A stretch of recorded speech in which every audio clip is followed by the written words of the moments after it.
ADN Podcast. ADN Podcast. Voces con contenido. Hay conversaciones que alivian y sanan. Salud mental en Ciudadano ADN. Un espacio de conversación con especialistas para ayudarte a mejorar tu bienestar emocional. Con Sandra Ceballos y Cristian Arcos.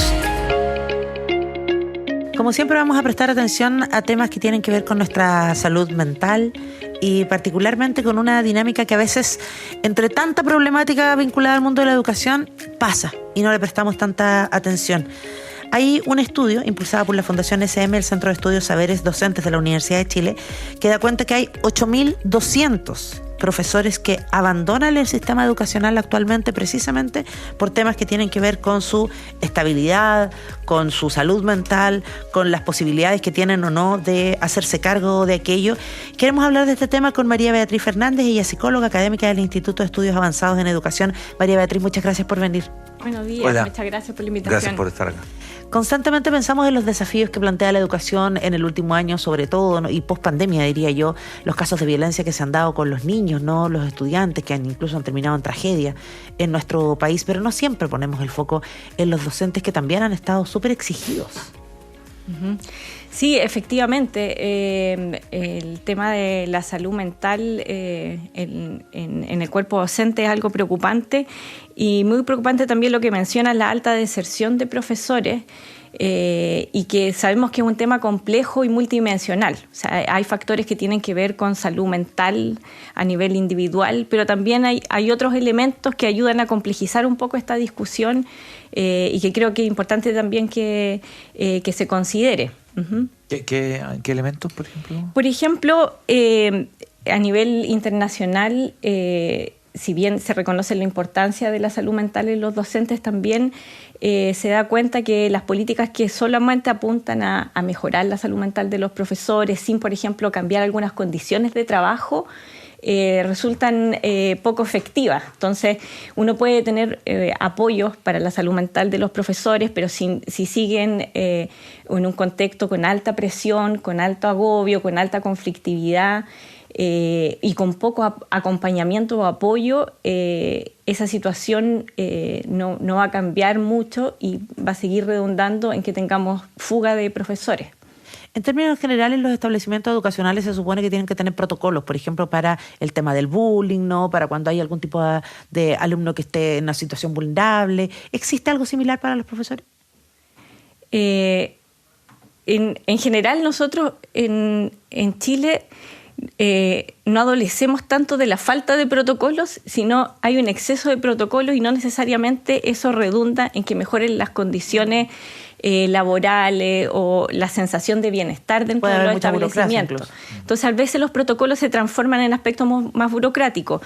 Sí es verdad que los protocolos están mucho más definidos en función de la salud mental o el acompañamiento que se le puede hacer a los estudiantes, pero aún así creo que es importante no solo pensar en mayores protocolos, sino en mejor acompañamiento y mejor apoyo para los profesores, sobre todo en los primeros años de inserción laboral, porque los estudios lo que nos muestran, tanto a nivel nacional como internacional, es que la mayor deserción de profesores se da en los 5 primeros años. Y en Chile, 1 de cada 5 profesores deja el sistema escolar en esta etapa.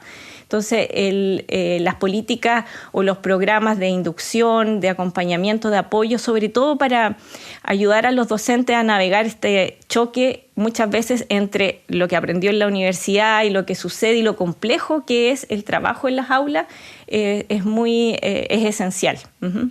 Hay una mirada respecto a lo complejo que tú mencionas, ¿no?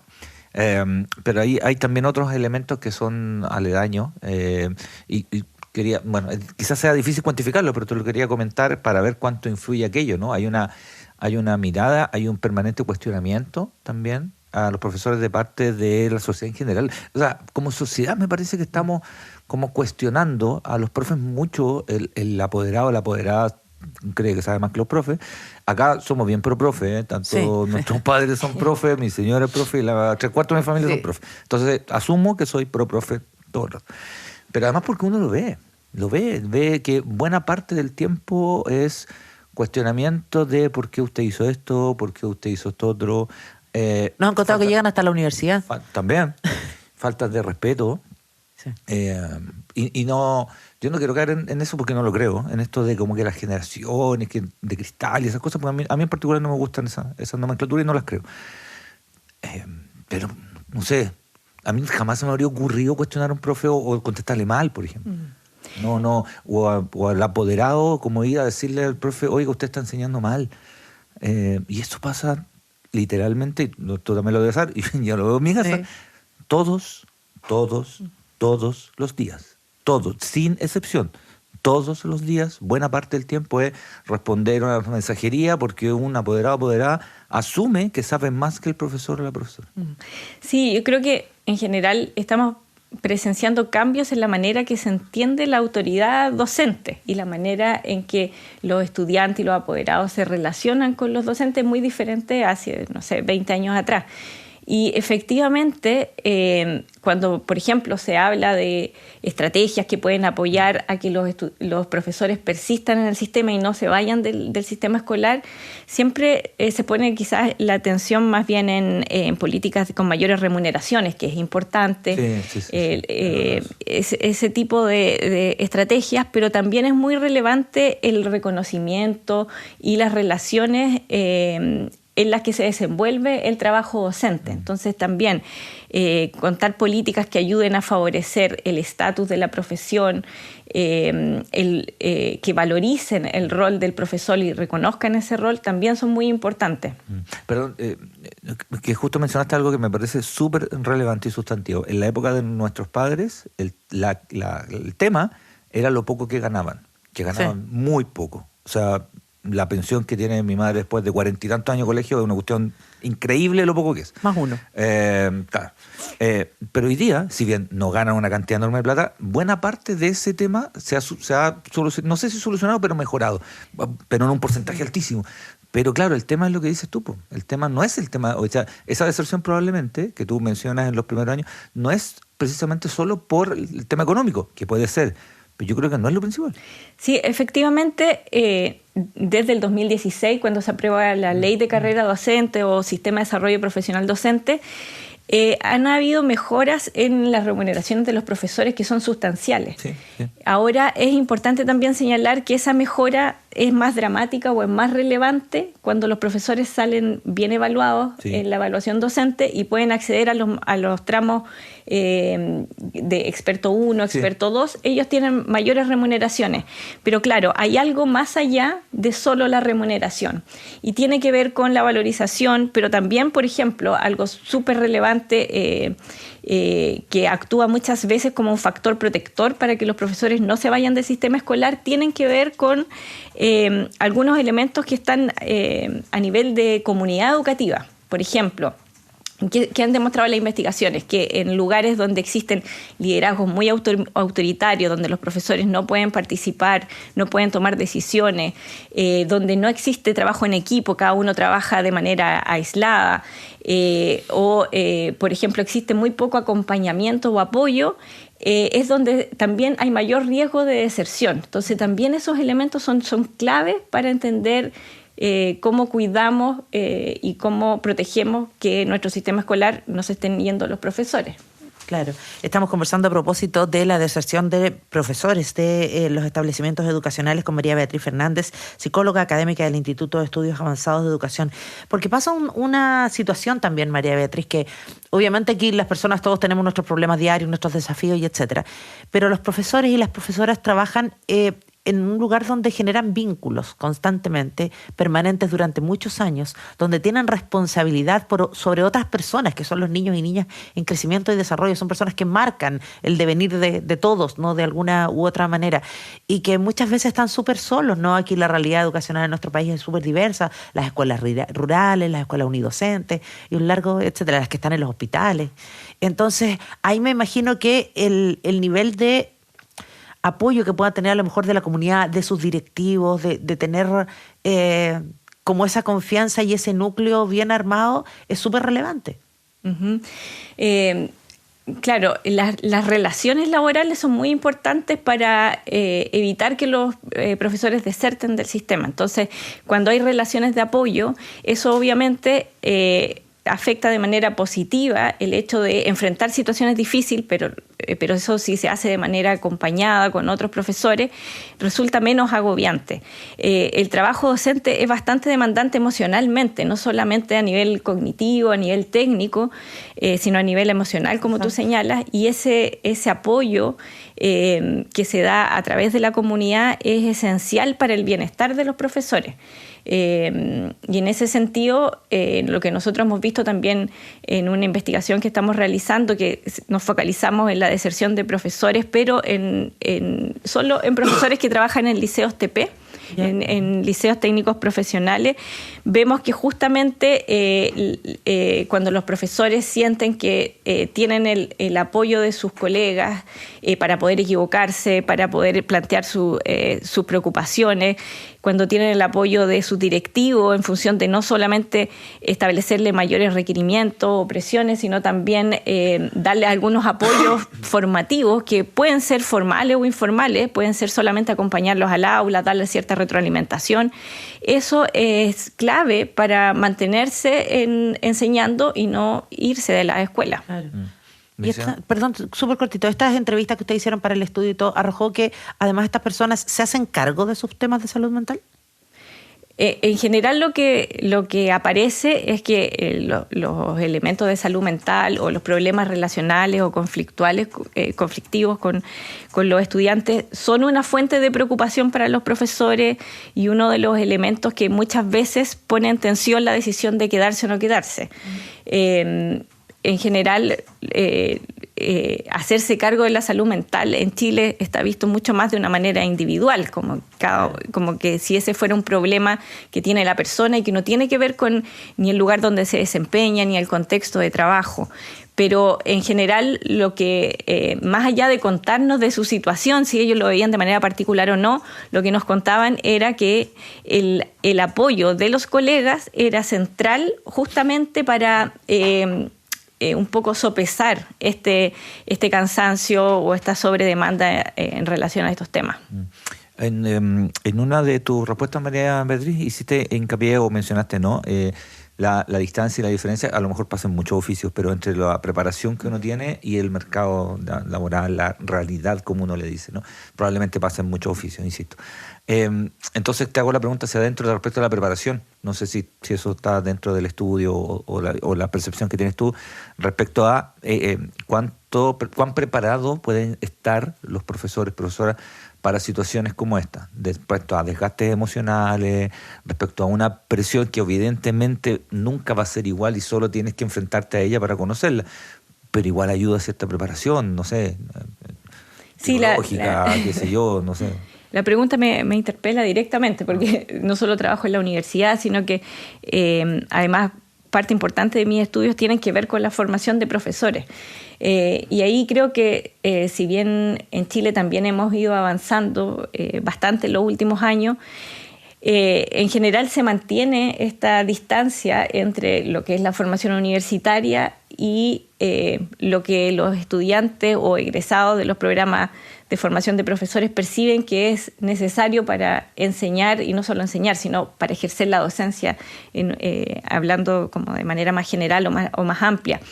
Lo que muestra la literatura internacional es que es muy importante fortalecer en la formación de profesores las experiencias prácticas. Y no solo el número de experiencias o el tiempo en que durante su formación están vinculados con las escuelas, sino también la calidad o la manera o las tareas o los desafíos que se proponen en esas instancias.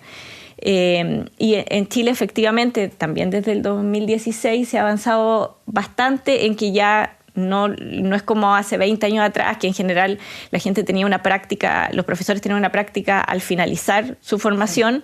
Ahora en general casi todos tienen una práctica en los primeros años, una práctica intermedia y una práctica profesional. Entonces ha aumentado el número de horas, pero no necesariamente las tareas que deben realizar en la escuela, en a través de esas tareas formativas son suficientemente desafiantes. Yo creo que ahí todavía tenemos estamos un poco al debe de revisar un poco mejor cómo se organizan, cómo se estructuran esas prácticas y cómo efectivamente podemos acercarlo no solo de manera más temprana a tareas técnicas que tienen que ver con la docencia, sino a cómo enfrentar estos desafíos que son complejos y que muchas veces hacen que una persona decida quedarse o dejar la docencia, como tienen que ver con aspectos relacionales o cómo solucionar conflictos,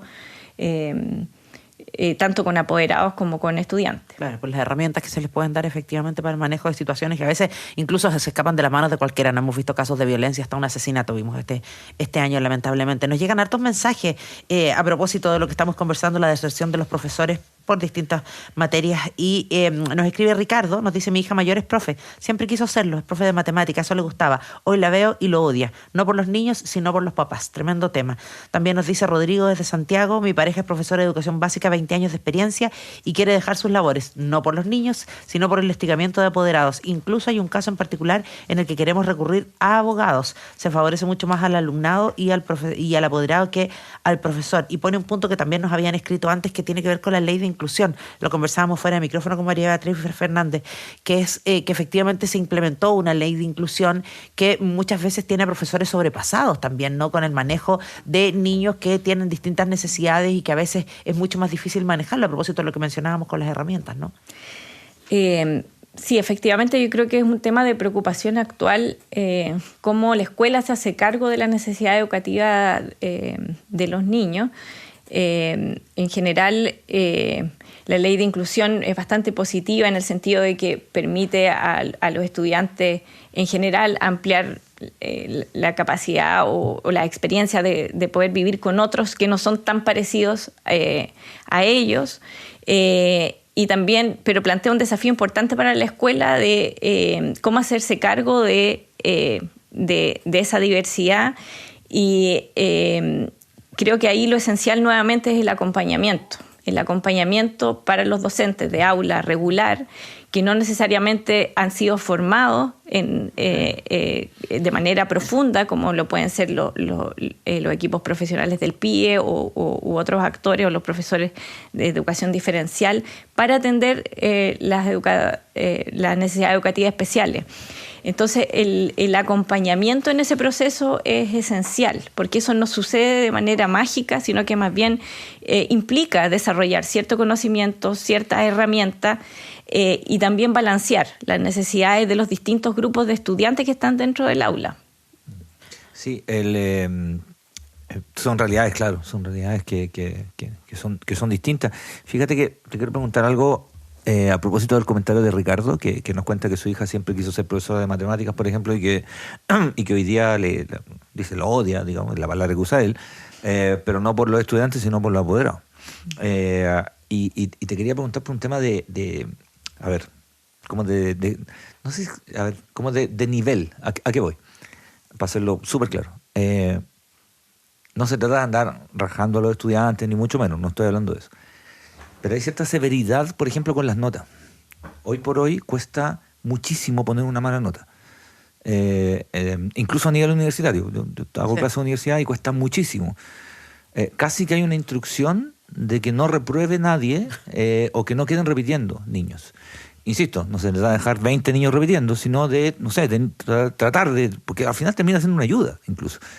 Pero cuesta montones poner una mala nota, porque o viene la avalancha de apoderados al respecto, o incluso el mismo establecimiento te dice de manera a veces explícita o a veces tácita, espero no embarrarle con lo que estoy diciendo, no va a quedar nadie repitiendo.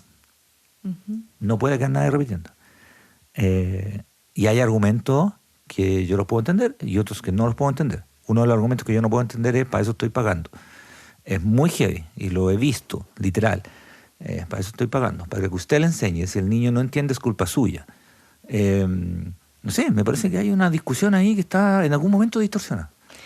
Sí, creo que más allá de pensar estas dificultades como una tensión entre apoderado, profesor, estudiante, profesor, es importante entender que en realidad la pregunta esencial o el problema esencial en relación a esto tiene que ver con cómo conformamos comunidades educativas, que sean de algún modo con relaciones un poco más saludables, y eso implica tener ciertos valores compartidos, ciertas expectativas compartidas, y yo creo que quizás es ahí donde hay como un nudo crítico, en el sentido de que no necesariamente las expectativas de los apoderados, de los docentes y de los estudiantes están confluyendo.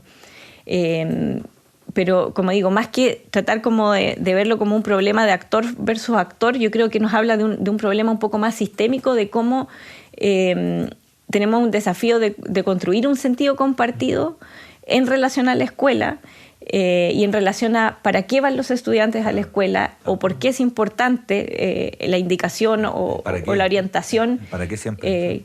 O por qué es importante que el profesor me dé esta retroalimentación o esta retroalimentación a mi hijo. Entonces, creo que hay... Un ecosistema, sí, tal cual. Es un ecosistema y lo mencionaste tú, el para qué.